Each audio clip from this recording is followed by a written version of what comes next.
Tentang masalah bau badan. Aku bertanya sama Hilda tentang itu. Aku tahu ini problemnya, tapi bagaimana membicarakannya? Halo, assalamualaikum warahmatullahi wabarakatuh. Ketemu lagi dengan saya Faisal Kamal dan Mas Ili. Halo Mas Ili. Sehat? Sehat Mas Ili. Alhamdulillah. Ketemu lagi, kita ngobrol lagi, bareng lagi. Kita ngobrol apa nih Mas Ili? Kali ini Mas Ili. Ngobrol apa asal? Macam-macam, bebas. Ya, biar beneran. ada yang dibahas. Mas Ili, monggo. Oh ya. Ini aja balik yang kemarin kan, kalau kita mau bahas ngobrol gitu kan, Ya. hidup kita selama ini kan nggak akan selesai kalau Banyak banget nih Mas Ili. Iya, itu mau jadi Malam ngidul. 4.000 tayangan kan bisa kan? Siap-siap buat 4.000 kali tayangan. Ya, cerita ini aja Sal. Ya, Mas Rik. Balik lagi. Di PT Karir Anak apa yang kamu lakukan sih sebenarnya? Oh, Agak didetailin supaya Iya, iya. persepsi dari aku dan siapapun yang dengerin kamu itu jadi paham gitu. Iya. Tentang PT Karir Anak ya. Ya, yang sedang setahun terakhir kamu kita bangun dengan ini. sangat serius itu. Iya. Dengan cara. Ya, PT Karir Anak Indonesia. Iya. Itu satu buah usaha yang lagi aku sama komunitas ikutan rintis. Adalah satu ide di mana aku melihat problem, Mas Ili. Aku melihat problem remaja hari ini ya, remaja hari ini, atau at least itu 2019 ketika aku ngelihat problemnya kelihatan banget, makanya ide itu lahir. Di mana SMK dicatat sebagai penyumbang pengangguran tertinggi tahun 2018-2019 itu. Medianya ramai membicarakan itu kan, Dan dari kementerian yang ngomong waktu betul, kementerian yang ngasih statement bahwa 2019-an. 2019 mereka mengatakan bahwa SMK itu paling banyak penganggurannya. Nah, itu beririsan bersamaan waktunya sesuai ketika anak-anakku juga remaja. Jadi aku ngeliat problem ini tuh jadi kayak bisa jalan bareng, tapi lebih pada awalnya kepentinganku untuk bisa punya satu ide yang bisa bertumbuh, terutama di komunitas. Iya. Di samping itu aku ngelihat komunitas juga punya kapasitas yang cukup baik, di mana komunitas yang Mas Ili dampingin itu puluhan tahun, belasan tahun usianya. Terus hari ini mencetak banyak orang-orang kompeten baik di sisi kompetensi secara teknis dan kompetensi secara non teknis. Dengan datanya apa? Datanya ya banyak sekali pengusaha-pengusaha muda yang lahir di komunitas sini. Nah, menurutku hal itu aku lihatnya bisa jadi, ini bisa nih, komunitas ini bisa nih mendampingi atau mengawal problem yang hari ini jadi problem pemerintah, problem masyarakat kan Mas Ili. Nah, akhirnya aku diskusi sama Mas Ili. Di proses belajarku di Semarang di komunitas, aku minta untuk didampingin membuat sebuah project unit usaha sampai hari ini jadi jalan PT Karir Anak Indonesia. Kerjasama sama beberapa SMK, isinya pendampingan, ngedampingin proses remaja-remaja atau murid SMK yang punya keinginan untuk lulus tuh langsung kerja. Sebentar Sal, aku masih ingat. Dulu kan nggak di SMK dulu yang kita urus kan. Iya, kan betul. Dirimu karena dari homeschooling, Betul. dan memang aktivis di homeschooling Indonesia kan, kemudian di dasarmu adalah Mas di-sharing kompetensi teman-teman untuk anak-anak remaja di homeschooling. Betul. Di tempatmu kan waktu itu. Betul. Gitu. Itu Memang dulu, ide pertamanya ke anak homeschool karena kan memang aku belum kebayang bagaimana cara masuk ke sekolah formal waktu itu kan. Kan idenya dari Mas Ili yang akhirnya membuka pikiranku untuk ke sekolah formal. Nah, memang ide dasarnya aku tuh menerima beberapa remaja yang menjadi pilot project, termasuk putranya Mas Reza, beberapa teman-teman komunitas homeschool di Jakarta masuk dalam program Karir Anak. Lalu kita punya program live-in dulu, sama beberapa bulan. Mereka visit, lalu mereka kembali ke rumahnya untuk berdiskusi sama orang tuanya, lalu balik lagi jika mereka memutuskan untuk serius untuk di program Karir Anak. Karena Karir Anak kan programnya pendampingan. Dia akan tinggal bareng sama mentor, kerja bareng, magang, dan proses itu proses yang bagus. Yang bagus menurutku, beberapa anak berproses, berjalan sesuai harapan. Cuma memang saat itu Mas Ili, ya karena Mas Ili mentor kan, jadi ngelihat sudut pandang yang ini segini saja.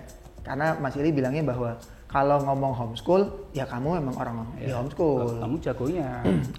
dari putra pertamaku belum lahir, aku udah mikirnya ke homeschool. Aku sama Mela udah mikirnya ke homeschool.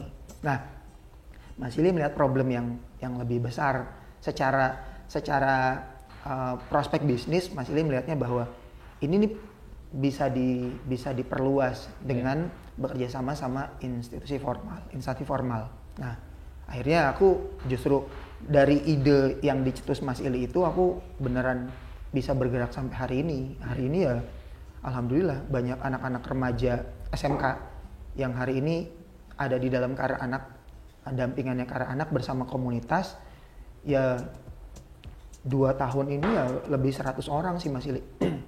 Lebih 100 orang kita dampingin, dan tahun ini udah beberapa lahir menjadi sebuah kalau Mas Ili bilang unit usaha atau unit usaha baru atau proyek-proyek yang udah mulai lahir. Nah, proses pendampingan ini yang akhirnya aku tahu bahwa oh iya ya, berarti Karya Anak itu, PT Karya Anak Indonesia itu bukan cuma sekedar jadi solusi aja.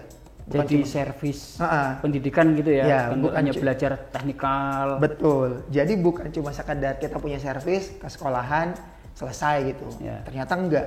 Ternyata proses berjalan dan sesuai sama ide dasar kita awalnya Mas Ili, di mana ketika kita benar-benar membuat atau mencetak remaja-remaja baru yang akhirnya mampu punya usaha secara mandiri. Punya kemandirian gitu. Punya kemandirian karena anak itu kan targetnya anak remaja itu mandiri dan menyenangkan.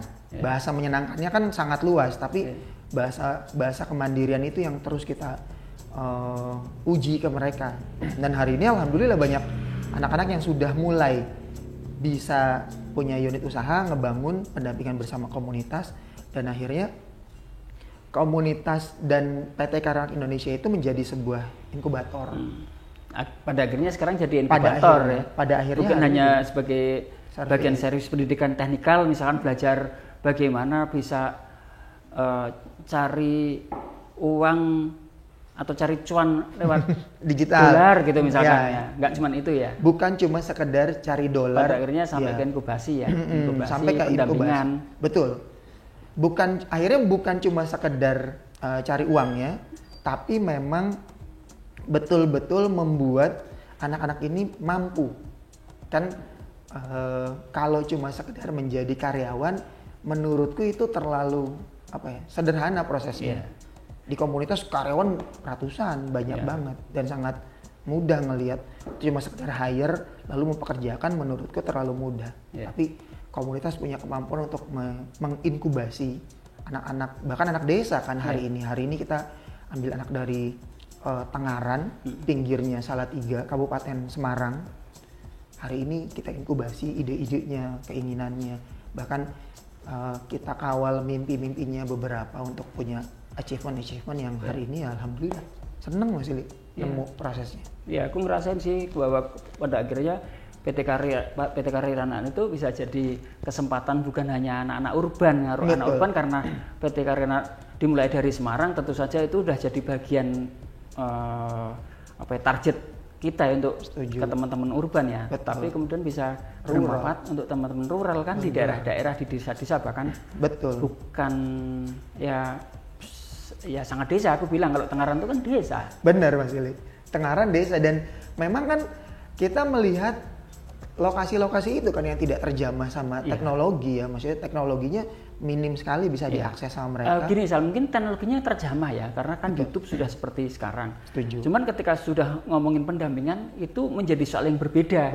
Karena dirimu kan nemenin mereka, membersamai mereka kan bukan hanya urusan teknikal, tapi juga bagaimana dia harus mencapai titik integrity yang terbaiknya dia kan. Setuju. Pendampingannya bukan cuma sekedar ngajarin gambar soalnya. Bagaimana beradab, perilaku, bahkan ya kalau Mas Ili pernah dengar kan kita sampai ngurusin bau badannya mereka. Benar-benar cerita kasih contoh apa itu? Ya karena kita percaya percaya sama proses. Anak-anak ini tidak tahu, bukan tidak mau ya. Yeah. Mereka tidak tahu. Mereka tidak tahu bahwa mereka itu perlu mengurus badannya. Itu bagian dari rasa empati ke lingkungan, ke orang lain. Yeah. Dan aku juga ingat banget pernah suatu hari aku masuk ke dalam kelas.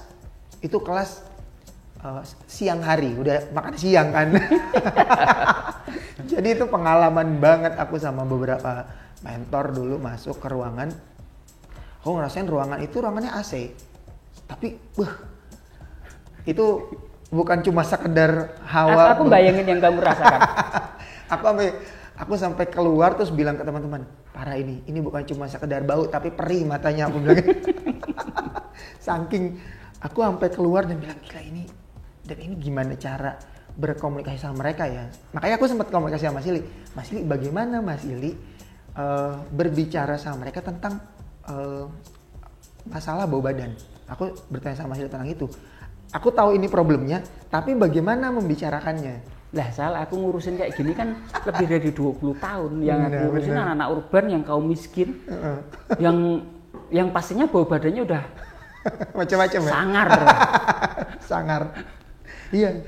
Dan ternyata itu Mas Ili bilang, mungkin kalau aku ngomong langsung, aku akan fokusnya ke bau badannya. Yeah. Tapi ketika Mas Ili membicarakan tentang empati, aku tuh, oh iya ya, tentang empati, dijelasin tentang empati.